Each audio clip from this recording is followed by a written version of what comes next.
Alors maintenant, on va s'intéresser aux principales formules trigonométriques qu'il faut vraiment très bien connaître. Alors, je les ai écrites ici, donc il y en a 4 vraiment principales. Donc pour tout A et B qui sont des réels, vous avez d'abord cosinus A plus B. C'est cosinus A fois cosinus B moins sinus A fois sinus B. Vous voyez, quand vous êtes avec du cos, ok, cos A plus B, vous avez du cos cos d'un côté et du sin sin de l'autre. Toujours. Parce que vous voyez que cos A moins B, c'est la même chose avec un plus. Donc vous voyez, en gros, là vous avez cos A cos B moins sinus A sinus B. Ici c'est pareil, c'est la même chose, mais juste avec un plus. Donc les symboles sont intervertis, là vous avez du moins, là vous avez du plus. Ok. Et pour le sinus, c'est totalement le contraire, j'allais dire. C'est-à-dire que au lieu d'avoir cos cos, vous avez sinus cos. Vous avez encore, vous n'avez pas deux fois la même chose. Vous voyez ce que je veux dire? Vous avez sinus A cos B. Et comme là vous avez un plus, vous avez un plus. Ok. J'essaie de vous trouver des moyens techniques pour que vous vous en souveniez. Et là vous avez encore un truc inverse. Donc sinus B cos A. Sinus A cos B plus sinus B cos A. Le plus ici, parce que quand vous êtes avec du sinus, le plus ça se conserve. Et le moins aussi. Donc dites-vous qu'avec le sinus, le sin se conserve, on peut se dire sinus, S, sin se conserve, et cosinus, c'est l'inverse, ça ne se conserve pas, c'est l'opposé. Le plus donne un moins, le moins donne un plus, voilà. Et avec le sinus, ça change, vous voyez, enfin, je veux dire du sinus et du cos, c'est pas les mêmes. Avec le cos, en revanche, c'est toujours la même chose. Cos cos, sin sin, cos cos, sin sin. La sin cos, voilà. Bon. Donc ça, c'est les 4 formules vraiment à très bien connaître. Là, j'ai mis en rouge simplement le fait que c'est la même chose. Hein. Donc, ouais, pour pas que vous ayez trop à apprendre, pour copier les trucs. Il faut juste retenir ces deux-là. Et une fois que vous avez retenu ces deux-là, vous avez aussi celles qui sont ici. Et vous avez aussi celles-là. Alors celles-là, moi, je dois vous avouer, je ne les ai jamais apprises de ma vie. C'est-à-dire que, enfin, c'est pas que je les ai jamais apprises, c'est que je repartais assez souvent de ces formules-là pour les retrouver. Parce que cos de 2A, qu'est-ce que c'est? En fait, c'est cos de A plus A. Vous voyez, c'est que si vous remplacez B par A, ça vous fait cos de A plus A, ça vous donne bien cos de 2A. Donc si on utilise la formule qui est ici, cos de 2A, c'est quoi? C'est cos A fois cos A, donc ça vous donne du cos carré A, ok, cos carré A, moins sinus A fois sinus A, puisque le bas a été remplacé par A, et donc ça vous donne moins sinus carré de A, ok. Donc, cos de 2A, c'est cos carré A moins sinus carré A. Sauf que vous savez une autre formule qui n'est pas ici, mais qui est très importante, c'est que cos carré de A plus sinus carré de A, c'est égal à 1. Vous vous souvenez de pourquoi? Parce que là, on n'est que dans le cercle trigonométrique. Ça veut dire qu'on est, regardez, je vous le fais rapidement, mais c'est encore une fois qu'au théorème de Pythagore. Si vous êtes sur votre cercle trigonométrique, voyez, donc là vous avez 0. Si vous prenez un point qui est ici, hop, voilà, bon c'est très mal fait, mais vous êtes dans ce triangle rectangle là, vous avez le cosinus de votre petit point A, ok, là je prends A, là j'ai son sinus, ok, sinus de A, et là j'ai 1, vous voyez la longueur ici de ce segment là, en fait c'est la longueur du rayon, ok, c'est le module de A, et c'est égal à 1, puisque c'est le rayon du cercle trigonométrique qui fait 1. Et donc d'après le théorème de Pythagore, et ben 1 au carré c'est bien égal à l'hypoténuse au carré, c'est ça au carré plus ça au carré. Sauf que ça, c'est cosinus. Donc, c'est-à-dire que 1 au carré est égal à cosinus au carré plus, et ça, c'est quoi? C'est sinus. Donc, 1 au carré est égal à cosinus carré plus sinus au carré. Okay.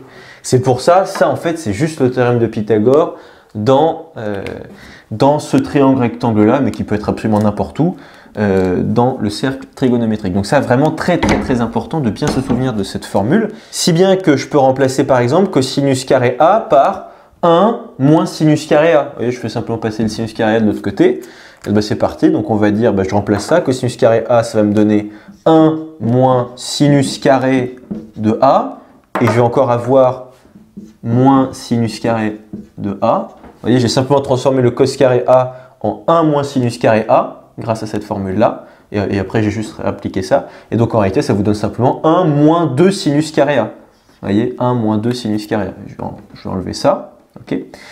Mais après on peut aussi se dire, je vais faire l'inverse, c'est-à-dire qu'au lieu de transformer cos carré en 1 moins sinus carré, je vais transformer sinus carré A en 1 moins cos carré A, pour que avoir du cosinus. Donc ça va me donner cos carré A, c'est lui que j'ai simplement repris, et je transforme moins, hop là, je transforme le sinus carré A en 1 moins cosinus carré A, 1 moins cos carré de A, Et donc, si vous faites bien le calcul, normalement, vous devriez tomber sur, en réalité, je vais bouger le égal, à 2 cos carré A moins 1. Parce qu'en réalité, vous avez ça, vous avez cos carré A moins tout ça, mais moins par moins, ça fait plus. Donc, vous avez cos carré A plus cos carré A, ça vous donne 2 cos carré A moins 1. Voilà. Et donc là, vous avez votre formule de cos de 2A qui est égale en fait à 3 choses. Enfin, en fonction de votre exercice, vous allez choisir l'écriture que vous voulez. Okay. Si vous voulez exprimer avec du cos et du sin, ou juste avec du sin, ou juste avec du cos. Carré. Voilà. Pour le sinus, idem, on va se baser là-dessus. On va se fonder, là-dessus. On va s'appuyer sur cette formule-là en remplaçant B par A. Parce que sinus de 2A, en fait, c'est sinus de A plus A. Donc, on remplace juste B là-dedans par A. Donc, ça nous donne sinus de A fois cosinus de A. Vous voyez, plus sinus de A, cosinus de A. Et là, on se rend compte d'une chose, c'est qu'on a pareil ici, on a ça, c'est égal à ça, il n'y a pas de problème. Et donc, ça vous donne tout simplement ça vous donne en réalité 2 sinus de A fois cosinus de A. Voilà. Là, en revanche, on ne peut pas, j'allais dire, le simplifier. On ne peut pas trouver une autre expression que ça. C'est le truc le plus élémentaire qu'on puisse trouver. Parce qu'on n'a pas de carré, voyez. Là, on a pu trouver 2 autres expressions grâce à ça, au fait que cos carré A plus sinus carré est égal à 1. Mais là on ne peut pas trouver autre chose que juste ça, parce qu'on n'a pas de carré. Okay, donc on ne peut pas transformer ça. Alors, juste avant qu'on passe aux autres formules, parce qu'il y en a d'autres, ça c'est ce qu'on appelle les formules d'addition, et ça c'est les 2 formules de duplication. Ensuite, il y a les formules de linéarisation, entre autres, il y en a d'autres. J'aimerais juste vous expliquer pourquoi est-ce qu'on a ça. Pourquoi est-ce qu'on a ces fameuses formules-là? Celle-ci, elle découle de celle-là. Hein.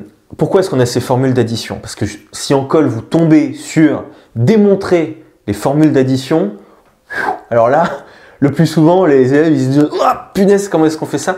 En réalité, on les obtient très très facilement, celles-là, grâce à la forme exponentielle des nombres complexes. Je m'explique tout de suite. Alors, j'ai effacé mes formules de duplication. Alors, vous êtes d'accord normalement pour dire que EI de A plus B, c'est égal à EI de A fois EI de B. D'accord? Ça, c'est un truc normal, il n'y a pas de problème. Genre, c'est la fonction exponentielle, c'est la propriété de la fonction exponentielle. Ok, normalement, jusque-là, pas de problème. Et voilà, on va maintenant écrire ça, là, sous la forme trigonométrique, des deux côtés. Okay, alors, on se souvient d'une chose, c'est que EI θ, c'est égal à cos θ plus I sinus θ. Ça, c'est un truc vraiment très très important. Hein. EI θ, c'est égal à cos θ plus, I sinus θ. C'est un peu foireux ce que j'ai fait, mais voilà. Ça, c'est super important. Et ben, on va l'appliquer là-dedans. Ici, dans cette expression-là, mon θ, c'est A plus B. Et ben, c'est parti. On a cosinus de... Alors, mon θ, c'est A plus B. OK, plus I sinus de... C'est quoi mon θ? C'est A plus B. OK. Et de l'autre côté, qu'est-ce qu'on a? On a un produit entre 2 nombres complexes. Le premier, c'est cos de A, plus I sinus A. Bah oui, parce que ici, mon θ, entre guillemets, c'est juste A, dans ce nombre complexe-là. Vous voyez, en fait, lui, là, c'est tout ça. OK, ici, c'est simplement θ qui est égal à A.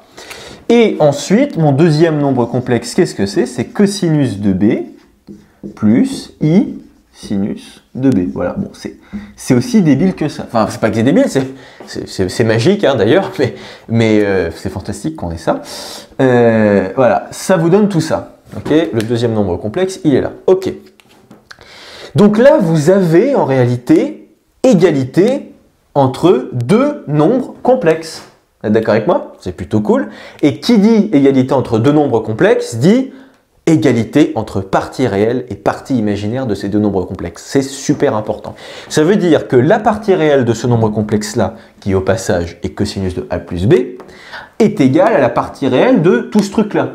Okay, qui a l'air un peu foireux pour l'instant, mais on va le développer. Et la partie imaginaire de ça, là, qui est sinus de A plus B, attention, c'est pas I sinus de A plus B, la partie imaginaire, c'est juste sinus de A plus B, c'est égal à la partie imaginaire de ce nombre complexe-là, qui, encore une fois, a l'air foireux, mais ne vous en faites pas, on va le développer. Alors voilà ce que donne le développement. Alors, a l'air un petit peu long, et c'est long, je suis d'accord, parce que vous avez, vous voyez, 1, 2, 3, 4 termes. Vous avez quand même 4 termes, puisque vous multipliez deux nombres complexes entre eux sous la forme trigonométrique.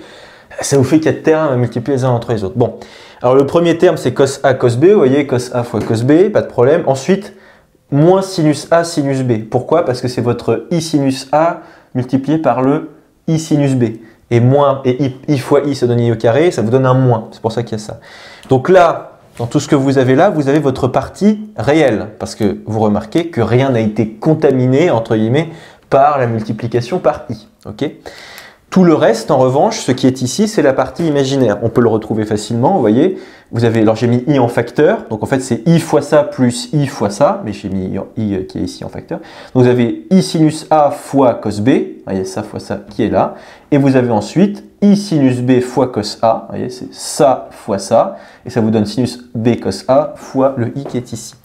Et donc, là vous avez la partie réelle, et là vous avez la partie imaginaire. C'est génial, parce que regardez ce qu'on a. On se souvient donc, égalité entre deux nombres complexes, ça veut dire égalité entre les parties réelles et les parties imaginaires. Et là, qu'est-ce qu'on a? On a la partie réelle de notre premier nombre complexe, c'est la partie réelle de lui, okay, c'est cos de A plus B. Et ici, qu'est-ce qu'on a? La partie réelle de tout ça, c'est quoi? C'est tout ça. Eh ben c'est génial parce que c'est exactement notre première formule, cosinus de A plus B est égal à tout ça. Cosinus de A, cos B, moins sinus de A, sinus de B. Et la partie imaginaire de notre nombre, ici, sinus de A plus B, et bien ici, c'est, vous voyez, sinus de A plus B, sinus A cos B, plus sinus B cos A. C'est bien ça. Eh bien, c'est fantastique.